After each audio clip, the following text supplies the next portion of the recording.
Hi all, welcome to the another session of ബെൻസിൽ GRF rank booster series. ഇന്ന് നമ്മൾ discuss ചെയ്യാൻ പോകുന്നത് ഫിസിക്കൽ കെമിസ്ട്രിയിലെ മോളിക്കുലർ സ്പെക്ട്രോസ്കോപ്പി എന്ന് ചോദിച്ചിരിക്കുന്ന ഒരു ക്വസ്റ്റ്യനാണ്. ഈ ക്വസ്റ്റ്യൻ ചോദിച്ചിരിക്കുന്നത് CSIR NET ജൂൺ 2025 എക്സാമിലെ പാർട്ട് സിയിലെ 97ാമത്തെ ചോദ്യമായിട്ടാണ്. 97 എന്ന് പറയുമ്പോൾ ഒരു 4 മാർക്ക് ക്വസ്റ്റ്യൻ ആയിട്ടാണ് ചോദിച്ചിരിക്കുന്നത്.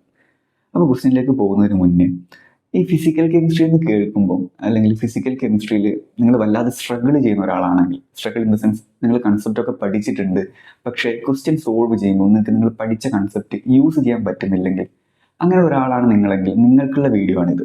കാരണം ഇതിനകത്ത് നമ്മൾ എങ്ങനെ സിസ്റ്റമാറ്റിക് ആയിട്ട് ഒരു ക്വസ്റ്റ്യൻ അപ്രോച്ച് ചെയ്യാം, എങ്ങനെ അത് സോൾവ് ചെയ്യാമെന്ന് നമ്മൾ ഡിസ്കസ് ചെയ്യുന്നുണ്ട്. അപ്പോൾ ആദ്യം തന്നെ നിങ്ങൾ ശ്രദ്ധിക്കേണ്ട കാര്യം, ഒരു ക്വസ്റ്റ്യൻ കിട്ടിക്കഴിഞ്ഞാൽ നിങ്ങളത് പ്രോപ്പറായിട്ട് വായിക്കണം. എത്രത്തോളം നിങ്ങൾ ക്വസ്റ്റ്യൻ മനസ്സിലാക്കുന്നു അത്രയും ഈസി ആയിട്ട് നിങ്ങൾക്ക് ആൻസറിലേക്ക് എത്താം. ഈ ക്വസ്റ്റ്യൻ ഞാൻ ഒന്ന് വായിച്ചു തരാം, നിങ്ങൾ എൻ്റെ കൂടെ തന്നെ വായിച്ചോളൂ. The rotational constant of a diatomic molecule is 2.0 cm inverse. The wavelength of the excitation laser is 333 nanometer.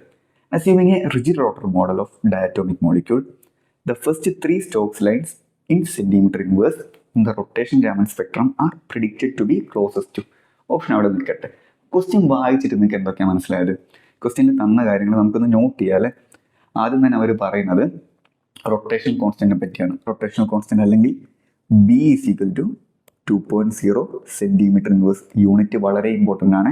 Physical കെമിസ്ട്രിയിൽ നിങ്ങൾക്ക് യൂണിറ്റ് വളരെ ഇമ്പോർട്ടൻ്റ് ആയിട്ടുള്ള കാര്യമാണ്. അപ്പോൾ ബിയുടെ വാല്യൂ 2.0 cm inverse ആണ്. ഇനി അടുത്തത് പറയുന്നത് the wavelength of the excitation ലേസറാണ്. ലേസറാണ് നമ്മൾ രാമിൽ യൂസ് ചെയ്യുന്നത്. അപ്പോൾ ആ ഒരു എക്സൈറ്റേഷൻ ലേസറിൻ്റെ വേവ് ലെങ്ത് ലാംഡ ലേസറിന് കൊടുക്കാം. ലാംഡ ലേസർ = 333 നാനോമീറ്റർ ആണ്. അവിടെയും യൂണിറ്റ് നിങ്ങൾ നിർബന്ധമായിട്ടും എഴുതണം. Assuming a rigid rotor model of diatomic molecule, the first 3 Stokes lines in the rotational Raman spectrum are predicted to be closest. നിങ്ങളോട് ചോദിച്ചിരിക്കുന്നത് ആദ്യത്തെ 3 സ്റ്റോക്സ് ലൈൻ കണ്ടുപിടിക്കാനാണ്. First 3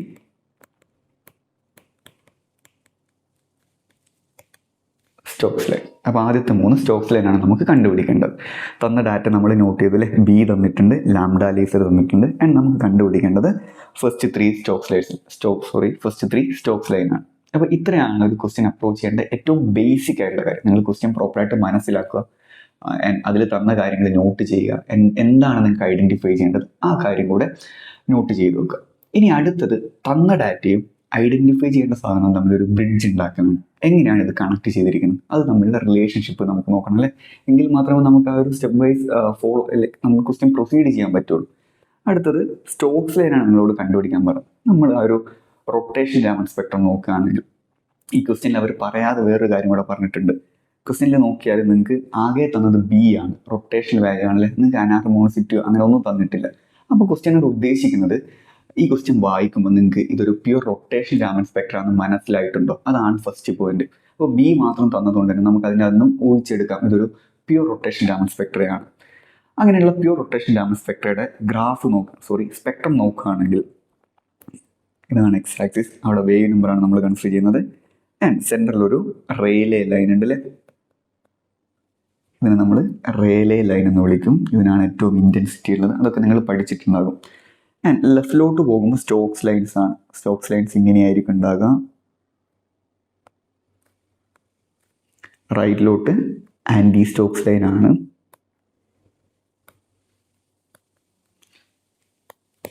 Stokes line, anti Stokes line. Okay, അപ്പോൾ ഇതാണ് നിങ്ങളുടെ pure rotation Raman spectrum. And ഇതിനകത്ത് നിങ്ങൾ പഠിച്ചിട്ടാകും റയലേ ലൈനും നിങ്ങളുടെ ഫസ്റ്റ് സ്റ്റോക്സ് ലൈൻ തമ്മിലുള്ള ഡിഫറൻസ് 6B ആയിരിക്കും. ഇതിനെ നിങ്ങൾ സ്റ്റോക്സ് ഷിഫ്റ്റ് എന്ന് വിളിച്ചിട്ടുണ്ടല്ലേ. പിന്നെ അങ്ങോട്ട് എല്ലാ ഡിഫറൻസും 4B ആണ് ഉണ്ടാകുക. സെയിം ട്രെൻഡ് തന്നെയാണ് റൈറ്റ് സൈഡിലും അല്ലെങ്കിൽ ആൻറ്റി സ്റ്റോക്സ് ലൈൻസിൻ്റെ കേസിലും ഫോളോ ചെയ്യുന്നതിൽ. ഇത്രയാണ് നിങ്ങളുടെ കൺസെപ്ഷൻ നോളജ്. ഇനി നമുക്ക് ഇതിനെ എങ്ങനെ പ്രോബ്ലത്തിലേക്ക് എത്തിക്കാം അല്ലെങ്കിൽ നിങ്ങളുടെ സൊല്യൂഷനാക്കി എങ്ങനെ മാറ്റാം, അതാണ് നമ്മൾ അടുത്ത് നോക്കാൻ പോകുന്നത്. അപ്പോൾ ഇത്രയും ഡാറ്റ ഉണ്ടെങ്കിൽ ഇതിനകത്ത് ഈ റെയിലേ ലൈൻ എന്ന് വെച്ചാൽ എന്താണ് ഉദ്ദേശിക്കുന്നത്? റെയിലേ ലൈൻ എന്ന് പറഞ്ഞാൽ ബേസിക്കലി നിങ്ങളുടെ ആ ഒരു എക്സൈറ്റേഷൻ ലേസർ, ഇവിടെ ക്വസ്റ്റ്യനിൽ പറഞ്ഞിട്ടുണ്ടല്ലേ, the wavelength of the excitation laser is 333 nanometre.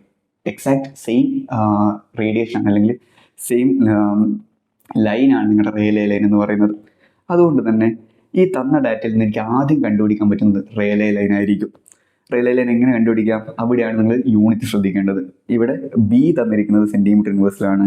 And നമ്മൾ സ്റ്റോക്സ് ലൈൻസിനകത്ത് അവിടെ നമ്മൾ അതിൻ്റെ എക്സ് ആക്സിൽ യൂസ് ചെയ്യുന്നത് വേവ് നമ്പർ ആയിരിക്കും. അപ്പോൾ തന്ന ഡാറ്റയെ, ലാംഡയിലുള്ള ഡാറ്റയെ നമുക്ക് എങ്ങോട്ട് കൺവേർട്ട് ചെയ്യണം? വേവ് നമ്പറിലേക്ക് കൺവേർട്ട് ചെയ്യണം. അപ്പോൾ വേവ് നമ്പർ എന്ന് പറഞ്ഞാൽ നിങ്ങൾക്കറിയാം, ഇറ്റ് ഈസ് 1/λ. സോ ആദ്യം നിങ്ങൾ ചെയ്യുന്നത് വേവ് നമ്പർ കണ്ടുപിടിക്കുന്നതാണ്. റെയിൽവേ ലൈനിൻ്റെ nu bar Rayleigh will be 1/λ, that is 1/333 nanometre. Okay, ഇവിടെ നോക്കിയാൽ ബിയുടെ വാല്യൂ സെന്റിമീറ്റർ ഇൻവേഴ്സിലാണ് അല്ലേ, നമ്മുടെ ലാംഡ ആണെങ്കിൽ നാനോമീറ്ററിലും. അപ്പോൾ ആ ഒരു യൂണിറ്റ് ഡിഫറൻസ് നമ്മൾ എന്ത് ചെയ്യണം? ആദ്യം സോൾവ് ചെയ്യണം. അപ്പം നാനോമീറ്റർ എനിക്ക് സെന്റിമീറ്റർ ഇൻവേഴ്സിലേക്ക് കൺവേർട്ട് ചെയ്യാം.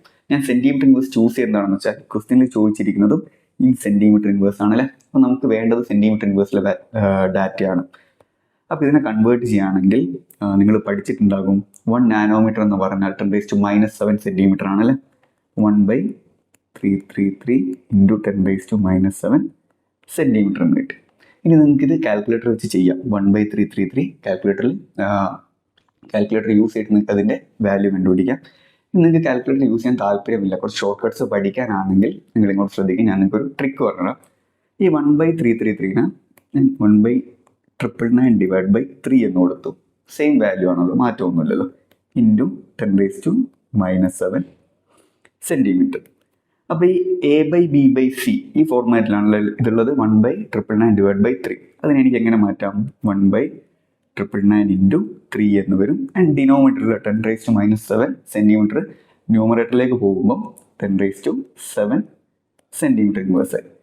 ഇത് നിങ്ങൾ ശ്രദ്ധിച്ചിടാം, ഞാൻ 1/333 1/99 ആയിട്ട് മാറ്റിയില്ല.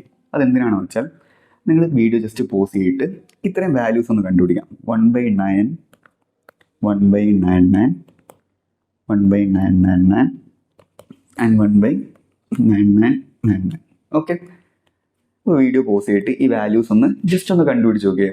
1/9 എന്ന് പറയുന്നത് 0.111 ആയിരിക്കും. 1/99 എന്ന് പറയുന്നത് 0.010101 ഇങ്ങനെയായിരിക്കും. 1/999 വരുന്നത് 0.001001001001 ഇങ്ങനെയായിരിക്കും. ആൻഡ് ഇവിടെ ആൻസർ വരുന്നത് 0.000100010001. നോക്കിയടാ, നിങ്ങൾക്കൊരു പാറ്റേൺ ഒബ്സർവ് ചെയ്യാൻ പറ്റുന്നില്ലേ? ഇതിൻ്റെ പിന്നിലെ മാത്തമാറ്റിക്സ് നിങ്ങൾക്ക് ക്ലാസ് 8 ആലോചിക്കാം എന്തുകൊണ്ടാണ് ഈ പാറ്റേൺ വരുന്നതെന്ന്. അപ്പോൾ ഇവിടെ നോക്കിയാൽ ഇത് നിങ്ങൾക്ക് അങ്ങോളം ഏത് കാൽക്കുലേഷൻ യൂസ് ചെയ്യാൻ പറ്റുന്നതാണ് കേട്ടോ. അപ്പോൾ 1/999 എന്ന് പറഞ്ഞാൽ 0.001001001001 ആണല്ലേ. അപ്പോൾ ഞാൻ ആ വാല്യൂ ഇവിടെ യൂസ് ചെയ്യാണ്. 1/999 = 0.001001001001 etc. Into 3 × 10⁻7 centimetre inverse. ഞാൻ പറഞ്ഞിട്ടുണ്ട് കാൽക്കുലേറ്റർ യൂസ് ചെയ്യുന്ന ആൾക്കാർക്ക് യൂസ് ചെയ്യാം. ഇത് എല്ലാവർക്കും വേണ്ടിയിട്ടാണ് നമ്മളിങ്ങനെ എക്സ്പ്ലെയിൻ ചെയ്തത്. ഇവിടെ 10⁻7 എന്ന് പറയുമ്പോൾ 1 2 3 4 5 6 7 ഇത്രയും ഭാഗം ഇൻറ്റു 3 ആണ് ചെയ്യേണ്ടത് അല്ലേ. അപ്പോൾ നമ്മുടെ ന്യൂ ബാർ എന്ന് പറയുന്നത് 30030 സെന്റിമീറ്റർ ഇൻവേഴ്സ് എന്ന് കിട്ടി. ഓക്കെ, നമ്മൾ ഐഡന്റിഫൈ ചെയ്തിരിക്കുന്നത് നമ്മുടെ റെയിൽവേ ലൈൻ ആണ് അല്ലേ. ഇനി ഫസ്റ്റ് സ്റ്റോക്സ് ലൈൻ എന്ന് പറഞ്ഞാൽ ഇതാണ് നിങ്ങളുടെ ഫസ്റ്റ് സ്റ്റോക്സ് ലൈൻ അല്ലേ, ഈ ഒരു ലൈനാണ്. അപ്പോൾ റെയിൽവേ ലൈനും ഫസ്റ്റ് സ്റ്റോക്സ് ലൈനും തമ്മിലുള്ള ഡിഫറൻസ് 6B ആണ്. ആൻഡ് ബി ക്വസ്റ്റ്യനിൽ തന്നിട്ടില്ലേ 2.0 സെന്റിമീറ്റർ ഇൻവേഴ്സ്. അപ്പം ഈ ഒരു ഡിഫറൻസ് എന്ന് പറഞ്ഞാൽ 6 × 2 ആയിരിക്കും അല്ലേ, ദാറ്റ് ഈസ് 12 സെന്റിമീറ്റർ ഇൻവേഴ്സ് ആണ്. അപ്പോൾ നിങ്ങളുടെ ഫസ്റ്റ് ലൈൻ എന്ന് പറയുന്നത് 30030 - 12 സെന്റിമീറ്റർ ഇൻവേഴ്സ് ആയിരിക്കില്ലേ. നിങ്ങൾ കാൽക്കുലേറ്റ് ചെയ്താൽ 30018 സെന്റിമീറ്റർ ഇൻവേഴ്സ് എന്ന് കിട്ടും. ഓക്കെ, ഇനി ഓപ്ഷൻ നോക്കുകയാണെങ്കിൽ തൽക്കാലം ഓപ്ഷൻ അവിടെ നിൽക്കട്ടെ. ഇനി അടുത്ത second Rayleigh line second Stokes line നോക്കുകയാണെങ്കിൽ നിങ്ങളുടെ റെയിൽവേ ലൈനിൽ നിന്ന് 10B ഡിഫറൻസിലാണ് വരുന്നത് അല്ലേ. ഒരു ബി എന്ന് പറഞ്ഞാൽ 2.0 സെന്റിമീറ്റർ ഇൻവേഴ്സ് ആണ്. അതുകൊണ്ട് തന്നെ 10B എന്ന് പറയുമ്പോൾ 10 × 2 20 സെന്റിമീറ്റർ ഇൻവേഴ്സ് ആയിരിക്കും. ഓക്കെ, അപ്പോൾ സെക്കൻഡ് ലൈൻ എന്ന് പറയുന്നത് 30030 - 20 ആയിരിക്കും. ദാറ്റ് ഈസ് 30010 എന്ന് കിട്ടി. ഇനി third line നോക്കിയടാ,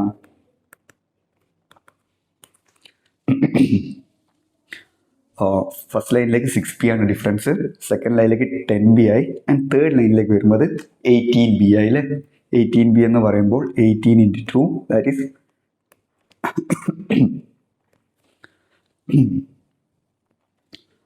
sorry 10B and 14B ആണ്. അപ്പോൾ 14 × 2 ആണ് വരേണ്ടത് അല്ലേ. സോറി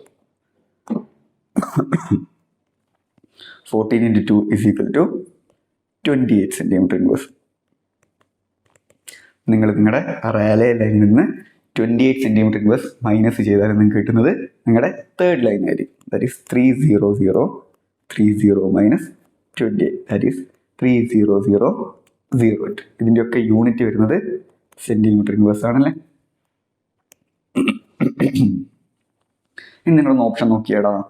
ഓപ്ഷൻസ് ചെക്ക് ചെയ്യുകയാണെങ്കിൽ ഓപ്ഷൻ എ വരുന്നത് 30018, 30010 ആൻഡ് 30002 ആണല്ലേ. ഇത് തന്നെയല്ലേ നമുക്ക് കിട്ടിയതും. നോക്കിയേ, തന്ന ഡാറ്റയെ നമ്മൾ എങ്ങനെയാണ് ആൻസറിലേക്ക് എത്തിച്ചതെന്ന്. അപ്പം നമ്മൾ ഇതുവരെ ചെയ്ത രീതി ഒന്ന് കൺക്ലൂഡ് ചെയ്യുകയാണെങ്കിൽ ഫസ്റ്റ് സ്റ്റെപ്പ് എന്ന് പറയുന്നത് നിങ്ങൾ എത്ര നന്നായിട്ട് നിങ്ങൾക്ക് ക്വസ്റ്റ്യൻ വായിക്കാൻ പറ്റും അത്രയും അടിപൊളിയായിട്ട് ക്വസ്റ്റ്യൻ വായിക്കാം. അടിപൊളിയായിട്ട് വായിക്കാന്ന് വെച്ചാൽ നിങ്ങൾ നല്ല ആക്സെൻറ്റോടെ വായിക്കാന്നല്ല, നിങ്ങൾ വായിച്ചിട്ട് ആ ഒരു അണ്ടർസ്റ്റാൻഡിങ് ഉണ്ടാക്കിയെടുക്കുക. തന്ന കാര്യങ്ങൾ ലിസ്റ്റ് ചെയ്യുക ആൻഡ് കണ്ടുപിടിക്കാനുള്ള കാര്യം ലിസ്റ്റ് ചെയ്യുക. അപ്പം ഈ ഒരു സ്റ്റെപ്പാണ്, അല്ലെങ്കിൽ ഇതാണ് നിങ്ങളുടെ ഫസ്റ്റ് ആൻഡ് ഇമ്പോർട്ടൻറ്റ് സ്റ്റെപ്പ്. ഇപ്പം നിങ്ങളിൽ തന്ന ഡാറ്റയുണ്ട് ആൻഡ് കണ്ടുപിടിക്കാനുള്ള ഡാറ്റയുണ്ട്. ഇനി ഇതിൻ്റെ ബ്രിഡ്ജ് ഉണ്ടാക്കുക. അത് നിങ്ങൾ കൺസെപ്റ്റ് വായിച്ചിട്ടുണ്ടെങ്കിൽ സ്വാഭാവികമായിട്ടും നിങ്ങൾക്ക് വരും. ഇപ്പം ഇവിടെ നമ്മൾ ചെയ്തത് സ്റ്റോക്സ് ലൈനാണ് കണ്ടുപിടിക്കേണ്ടത്. അപ്പം നമ്മൾ ആ ഒരു സ്പെക്ട്രം ഒന്ന് നോക്കി. സ്പെക്ട്രം നോക്കുമ്പം റേലേ ലൈൻ ഉണ്ട്, സ്റ്റോക്സ് ലൈൻ ഉണ്ട്, ആൻറ്റി സ്റ്റോക്സ് ലൈൻ ഉണ്ട് അല്ലേ. ഇനി റേലേ ലൈൻ എങ്ങനെ കണ്ടുപിടിക്കാം? കാരണം റേലേ ലൈൻ കിട്ടിയാൽ അവിടുന്ന് 6B ഡിഫറൻസിലാണ് ഫസ്റ്റ് സ്റ്റോക്സ് ലൈൻ വരുന്നത്, 10B ആണ് സെക്കൻഡ് ആൻഡ് 14B ആണ് തേർഡ് വരുന്നത് അല്ലേ. അപ്പോൾ റേലേ ലൈൻ കണ്ടുപിടിക്കാൻ വേണ്ടി നമ്മൾ തന്ന ഡാറ്റ ഒന്നുകൂടെ വായിച്ചു നോക്കി. അവിടെ ഇൻസിഡൻറ്റ് ലേസറിൻ്റെ വേവ് ലെങ്ത് തന്നിട്ടുണ്ട്. അപ്പോൾ നമ്മുടെ കാര്യം ഈസിയായി. ആ വേവ് ലെങ്തിൻ്റെ റെസിപ്രോക്കൽ എടുത്താൽ മതി, കാരണം നമുക്ക് വേവ് നമ്പറാണ് വേണ്ടത്. അപ്പോൾ അങ്ങനെ നമ്മൾ എന്ത് കണ്ടുപിടിച്ചു? റേലേ ലൈൻ കണ്ടുപിടിച്ചു. ദെൻ അവിടുന്ന് ബാക്കിയൊക്കെ ഈസിയാണ്. നമുക്ക് ഓൾറെഡി അറിയാവുന്ന ഡാറ്റ വെച്ചിട്ട് ബാക്കി നമുക്ക് ചെയ്യാം. 6B സബ്സ്ട്രാക്ട് ചെയ്തപ്പോൾ എനിക്ക് ഫസ്റ്റ് സ്റ്റോക്ക് കിട്ടി, 10B ചെയ്തപ്പോൾ സെക്കൻഡ് ലൈൻ കിട്ടി, ആൻഡ് 14B ചെയ്തപ്പോൾ തേർഡ് ലൈൻ കിട്ടി. ഓക്കെ, വളരെ സിമ്പിളായിട്ട് സ്റ്റെപ്പ് വൈസ് നമ്മൾ 4 മാർക്കിൻ്റെ ഒരു ക്വസ്റ്റ്യൻ, ഇത്രയേ ഉള്ളൂ. ഇത്ര ഈസി ആയിട്ടുള്ള ഒരു ക്വസ്റ്റ്യനാണ് നിങ്ങൾക്ക് 4 മാർക്കിന് ചോദിച്ചത്. അപ്പോൾ ഇങ്ങനെയായിരിക്കണം നിങ്ങൾ ഒരു ക്വസ്റ്റ്യൻ അപ്രോച്ച് ചെയ്യേണ്ടത്. ആൻഡ് ഇനി ഒരു ബോണസ് ടിപ്പ് ഞാൻ പറഞ്ഞുതരാം. നിങ്ങൾ CSIR നെറ്റ് പോലത്തെ കോമ്പറ്റേറ്റീവ് എക്സാം എഴുതുമ്പോൾ അവിടെ നിന്ന് ശ്രദ്ധിക്കേണ്ട കാര്യം, നിങ്ങളുടെ ഒരു 1-2 സ്റ്റെപ്പ് കഴിഞ്ഞാൽ കിട്ടുന്ന ഡാറ്റ വെച്ചിട്ട് തന്നെ ഓപ്ഷൻ എലിമിനേറ്റ് ചെയ്ത് നിങ്ങൾക്ക് ആൻസറിലേക്ക് എത്താം.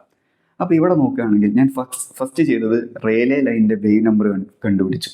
അപ്പോൾ എനിക്ക് കിട്ടിയത് 30030 സെൻറ്റിമീറ്റർ ഇൻവേഴ്സ് ആണ്. നോക്കിയേടാ, ഇതാണ് 30030 സെൻറ്റിമീറ്റർ ഇൻവേഴ്സ്. ഇതിൻ്റെ ലെഫ്റ്റ് സൈഡിലോട്ടാണ് സ്റ്റോക്സ് ലൈൻ വരുന്നത്. അതായത് അതിനേക്കാൾ കുറഞ്ഞ വാല്യൂ എപ്പോഴും സ്റ്റോക്സിൽ ഉണ്ടാകുള്ളൂ. ഞാൻ റൈറ്റ് സൈഡിലോട്ട് വരുന്നത് ആൻറ്റി സ്റ്റോക്സ് ആണ്. അപ്പോൾ 30030 കൂടുതൽ വരുന്നുണ്ടെങ്കിൽ അത് ആൻറ്റി സ്റ്റോക്സും, കുറവാണെങ്കിൽ സ്റ്റോക്സും ആണ്. ഇനി നിങ്ങൾ ഓപ്ഷൻ നോക്കുമ്പോൾ ഓപ്ഷൻ ബി വരുന്നത് 30058 ആണ്. ഒബ്വിയസ്ലി അത് കൂടിയില്ലേ, നിങ്ങളുടെ ലൈനേക്കാൾ കൂടി. അപ്പോൾ അതൊരിക്കലും നിങ്ങളുടെ സ്റ്റോക്സ് ലൈൻ ആകില്ല. ആൻഡ് ഡി വരുന്നത് 30034 ആണ്. അതും എനിക്ക് സ്ട്രെയിറ്റ് അവേ ക്യാൻസൽ ഔട്ട് ചെയ്യാം.